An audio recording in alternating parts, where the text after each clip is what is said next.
salamat, VJ Ai! At nandito, ayan talaga naman, oo, may humarang mga kapamilya. Pero siyempre, welcome pa rin sa ating Grand Media Con. Kayo po ay nakatutok sa official YouTube channel ng Star Magic. Ako po si Jaiho. At para sa episode natin ngayon, makakabonding naman natin si Mr. JM De Guzman. Hi, JM! Hi, Alex! Attorney, magbago na kayo. Charing. JM! Magandang Hello. araw sa'yo. Batiin mo lahat ng mga kapamilya natin. Hello mga kapamilya, thank you for having me here. Kamusta kayo? Yes, we are all very, very excited. Una sa lahat, JM, congratulations. Anong nafe-feel mo sa naganap na contract signing with our bosses? Sa ganitong klase ng event, talagang nandito ka, kasama pa rin ang mga kapamilya natin all over the world. Yun nga, overwhelming yung feeling, yung emotions. Sobrang grateful ako. Grateful na nandito pa rin ako and binigyan pa rin ako ng opportunity and chance to mabigay yung best ko, if ever. Lagi ka namang ibinibigay mo yung best mo talaga. And kaya nabanggit ko nga, no, as Alex na rin lang, ako fan na fan personally. As in, bitin na bitin ako sa bawat 2 episode drops every Thursday. Pag pinapanood ko, sabi ko, iba, no, grabe, ang gagaling nilang lahat. JM, maraming naiirita, naiinis na parang nakakaloka yung role nyo ni Juliana, ni Kimi. May mga natatanggap ka ng mga messages coming from sa mga regular viewers nyo nandin lang. Meron na rin, pati sa labas ng bahay, pag nag-grocery ako, Oo. nanggigigil sila sa akin. Naiinis sila sa akin. Oo. Ang ginawa ko sa'yo. Nag-grocery lang ako dito.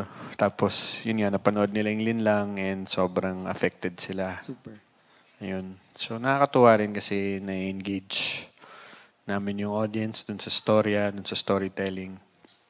Question, is it your first time working with the Diamond Star, Maricel Soriano? First time. How was it? Kamusta yung naging working relationship or experience mo kay Miss Maricel? Kasi kaya ako tinanong, di ba sa showbiz, parang lahat gusto magpasampal, gustong maka-eksena siya. Gusto ko rin magpasampal sa kanya. Hindi, sobrang nakakakilig. Hindi ko ma-explain kung ano yung feeling na ramdaman ko nung unang ko malaman na makakatrabaho ko si Miss Diamond Star.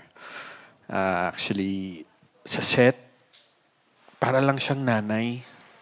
Pinupulbuhan niya kami ni Paolo.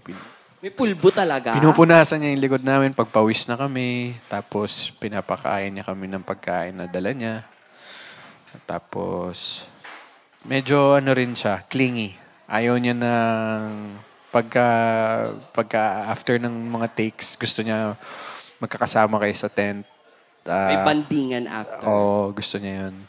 Tapos, lagi niya rin akong pinapangaralan sa buhay and sobrang package talaga yung experience working with Inay. Hindi lang kasi pag sinabi mo, acting lang yung lalabas sa utak mo, di ba? Pero, kung paano siya sa person din. Parang sa serye nyo, hindi pwedeng magkamali, no? Kasi parang bawat eksena, intense eh. Magagaling, mga mabibigat, ganyan. Sa mga sexy or intimate scene ni Kim Chiu, paano nyo pinaghahandaan dalawa yun? Nahihirapan ako doon actually kasi taking my meds. So, yung preparation ko physically, medyo nahihirapan ako sa pagpapapayat. Up until now actually, yun yung battle ko ngayon. Pero pagdating naman sa paggawa ng mga scenes, wala naman ako naging problema kasi sobrang professional nila. Lalo na si Kim. Sobrang professional ni Kyla. Sobrang professional din nila. So, give and take. Kaya maganda ang pagtanggap din ng mga manonood. Maraming salamat, JM. Salamat. Hindi pa tayo tapos dahil meron din tayo mga friends from the press na gustong magbigay ng kanilang katanungan para sa'yo. I'll start with Ate Janice na agad-agad. Ayan. Ate Janice Navida. Ayan, ikaw na agad-agad ang pambungad. Yes. Hi, JM. Congrats. So, Salamat po. another chance, di ba? Oh. Lalo na tinatangkili ka ngayon. Ito nga, JM, recently, meron ka na namang naging post sa iyong Instagram kung saan sinagot sa'yo, mo yung mga agad-agad. pambabash sa'yo. Oo, gusto ko lang malaman, how do you feel na despite pinakita mo na yung talent mo sa acting, yung lahat ng best mo, parang yung mga bashers ang nakikita pa rin nila is yung hindi ka makawala dun sa stigma of the past. Stigma. Yun naman po talaga yung up until now pinaglalaban ko. Dahil hindi naman lingit sa kaalaman nyo na yung pinagdaanan ko, naging open naman ako, naging honest naman ako sa journey ko. And malakas talaga yung stigma against it sa mga taong katulad ko. Pero hindi ako nagpapapekto o sumusuko sa ganun-ganun lang. Dahil alam ko yung hirap na pinagdaanan ko sa recovery ko. Alam ko yung struggles. Mas matindi pa dun ng ilang beses sa pambabash. So yan na yung parang ngayon ang inspiration mo para hindi na balikan or hindi na matempt kung ano man yung mga nangyari in the past. Opo. Ayan. Okay, yung second question ko na lang, since lagi namang itinatanong, sa galing ni J.M. de Guzman, sino pa yung most challenging para sa'yo na makatrabaho among the Kapamilya stars? Kasi ang dami mo nang nakatrabaho. Ang dami pa po. Si Sir John Narcilia, gusto ko po sana siya makatrabaho. Si Sir Coco Martin. Never Si- pa kayo nag-work ni Coco? Never pa po. Okay. Sir Jericho Rosales, Baron Geisler, John Lloyd Cruz. So, marami pa po akong mga gusto matutunan sa mga kasamaan ko po sa showbiz. Sa mga actresses natin, Yung mga hindi ko pa po nakatrabaho, sila Miss Maha, sino pa ba? Si Miss Anne. Ann Curtis. Sino pa ba? Yung mga nakatrabaho ko rin po, sana makatrabaho ko pa po ulit sila. Sila RC, Angelica, Miss Angelica. Yun po. Si RC na best friend pa rin kayo ngayon ni RC. Opo. Kasi di ba na-issue kayo dati? Opo, nag-post kami ng picture. At least ngayon iba na.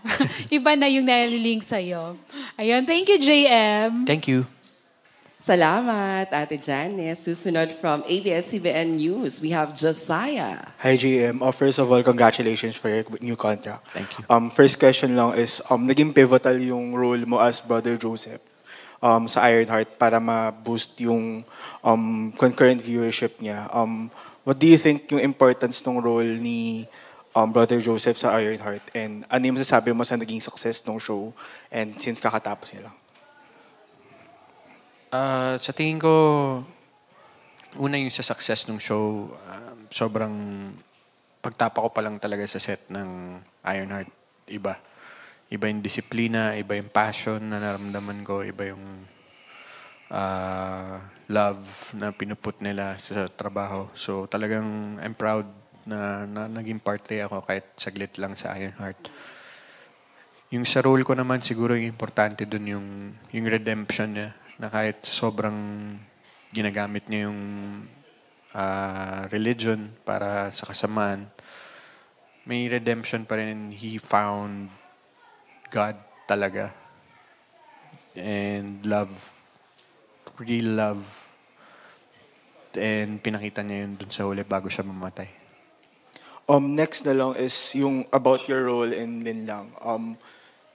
Marami na tayong nakitang series about infidelity in the past. Pero ano sa tingin mo yung importance na we keep our viewers reminding of yung cautionary tale na hindi okay yung pangangabit o yung infidelity in general?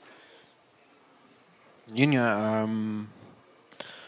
sa social media ngayon, madalas na parang naku-crucify yung mga nag-infidelity. And importante rin na sana itong show na to maging ehemplo na ito yung kakaharapin mo, ito yung mga masasaktan mo, ito yung mga maapektuhan mo, ito yung mangyayari kapag ginawa mo to. Kasi madali lang gumawa ng isang bagay kapag hindi pinag-isipan. Pagka hindi pinremeditate. So, ayun po. And thank you and congratulations. ulit. Thank you. Salamat, Josiah. Susunod from Pep, JM. Last question na natin ito para sa'yo. We have Hi. Pink. Hi, JM! Hi. Congratulations sa new contract. Question ko, may naaalala ka ba in the past na nag-inspire sa'yo na mas maging magaling na aktor? Like, example, napagalitan ka ng director sa set and yun yung nag-motivate sa'yo na to do better next time. Siguro yung journey ko po as an actor. Dati, nagko-commute lang po ako papunta sa teatro. And hindi naman po kalakihan din yung binabayad sa amin sa pagiging aktor ko noon. And napapagalitan din ako madalas sa stage, mapaset. And siguro yung nag-inspire sa akin yung mga co-actors ko sa theater. Yung mga seniors ko doon na they do it so passionately na talagang with all their heart. So parang gusto ko rin maging ganun, yung parang nag-entertain sila ng sobra-sobra pero mas na-entertain sila, mas masaya sila na ginagawa nila yun. And gusto kong umabot sa punto na gano'n na nag-grow ako as an artist. Hindi lang dahil sa TF, hindi lang dahil sa fame. Yung makakaya ko pang ibigay sa entablado, sa TV or sa screen, it's ma-improve ko pa. Sino yung tinuturing mo na mentor mo and ano yung payo na ibinigay sa'yo na hindi mo makakalimutan? Ang mentor ko po si Professor Dexter Santos sa UP Diliman. Naging professor ko siya sa acting. And siguro ang pinaka tumatak sa akin na advice sa kanya is humility, to learn always. Laging nandyan dapat. Hindi yung akala mo magaling ka na, akala mo porket matagal ka na, alam mo na lahat. So that meron ka ring humility to learn pa, to learn more, to improve. Yan. Last question. Ano na lang yung nilulook forward mo sa iyong career ngayon na sunod-sunod yung mga binibigay sa'yo na projects ng ABS-CBN, no?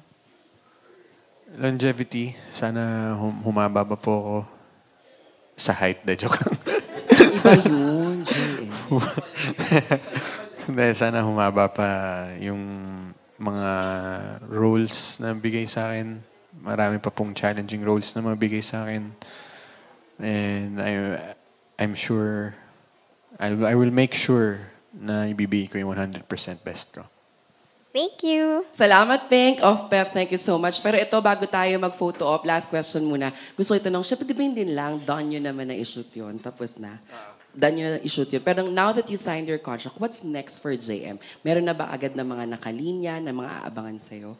Sa ngayon, may binabasa akong mga script.